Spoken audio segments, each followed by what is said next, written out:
Kikita nyo, Josephine. Makikita nyo, Albert Jasma, Tanya Morales, Don Barre. Ganyan, di ba? Are you aspiring to become one of them? Yes. Dapat nandun tayo sa point na pag nakikita nyo itong mga to, nag-aspire ka rin. Just like Mark, I wanna be like Mike. Hindi nyo na alam yun. Patay pa kayo. Patay pa kayo. Hindi pa kayo pinapanganak. Sikat na. Michael Jordan. I wanna be like Mike. Ibig sabihin, you have to aspire. Na darating yung time, tatayo kayo sa stage, mag-share ka ng journey mo. Gets nyo? Wherever it is, MOA man yan, MOA Arena, Philippine Arena, Marikina Sports Center, head office man, o sa hub mo man, iba pa rin. Darating yung time, makakapag-share ka. Hindi yung ikaw ay isang tagapakinig lang. Oh, ilang buwan ka na, nakataon ka na sa global, ganyan ka pa rin. Tagapakinig lang, tagapalakpak lang. Gets nyo? Yes.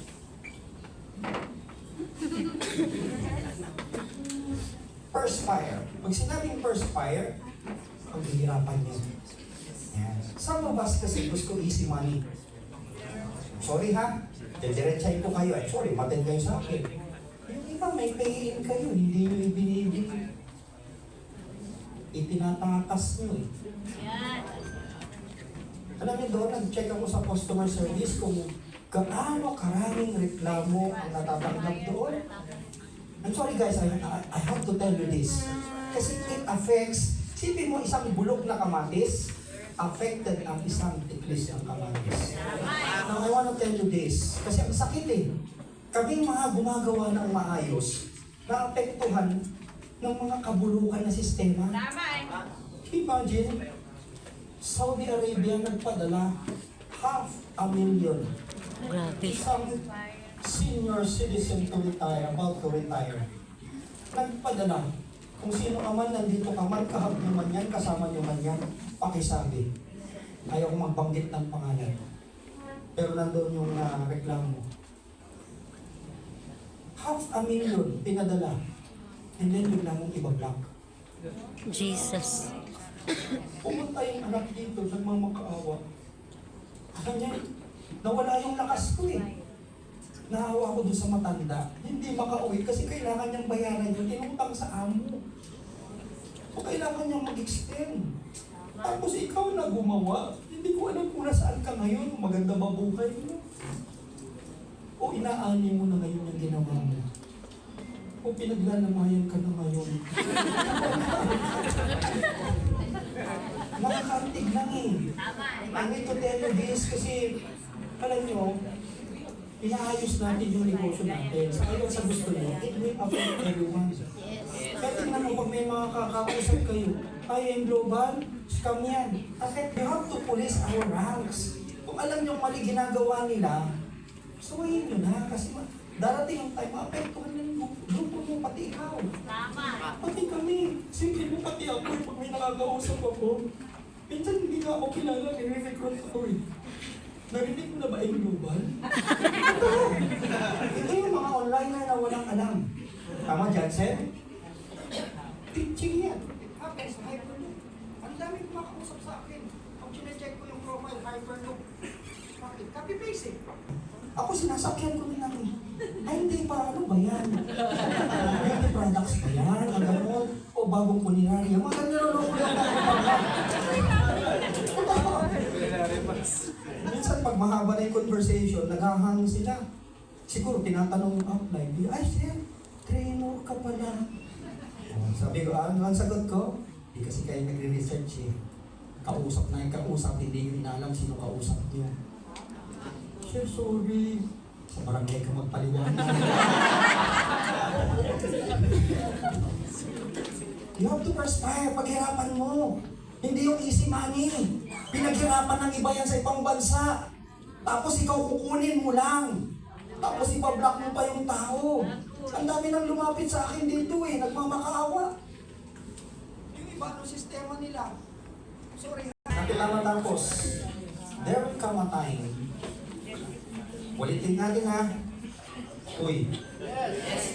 Tatayo ka to inspire people. Yes. Nakikita niyo mga tumatayo from MOA to Philippine Arena to Marikina Sports Center. Hindi mo ba alam na darating yung time, pag na-nurture mo ng tama yung utak mo, tatayo ka to inspire people. At darating yung time na kahit ako na-inspire,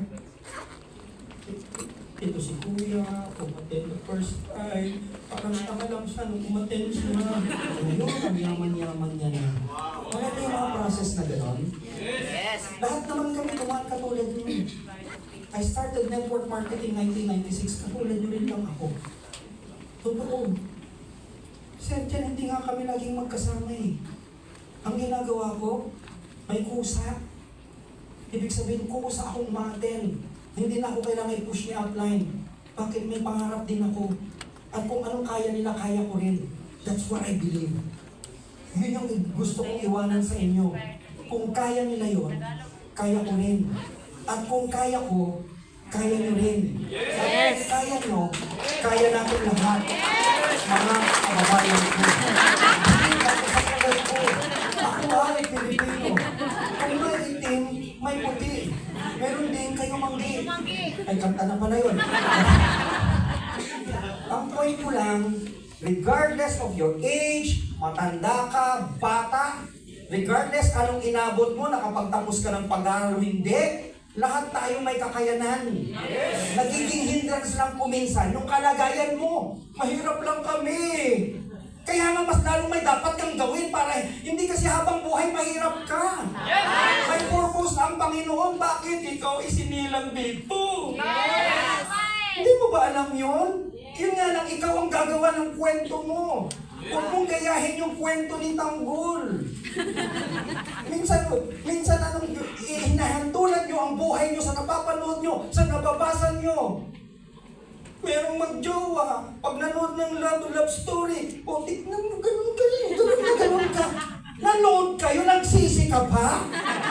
Yung kwento noon, katang-isip ng writer yun. Pero yung love story nyo, sarili nyo yun. Ang dahil lang sa isang pelikula, iniyan tulad mo. You have to, darating yung time mag-i-inspire ka ng kapwa mo. Darating yung time pag tumayo ka, papalakpak din ako sa iyo. Ito yung umating one time sa NGO ko, ngayon ito na siya. Very successful, nakuha niya na yung ginto niya. Itong medalya.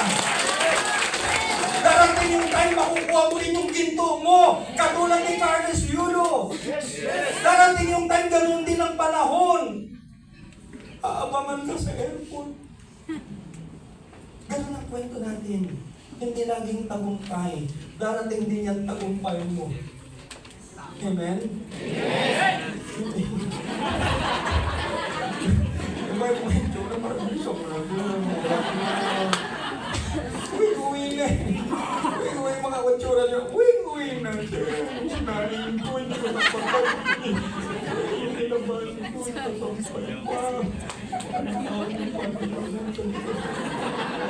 Recap natin. First,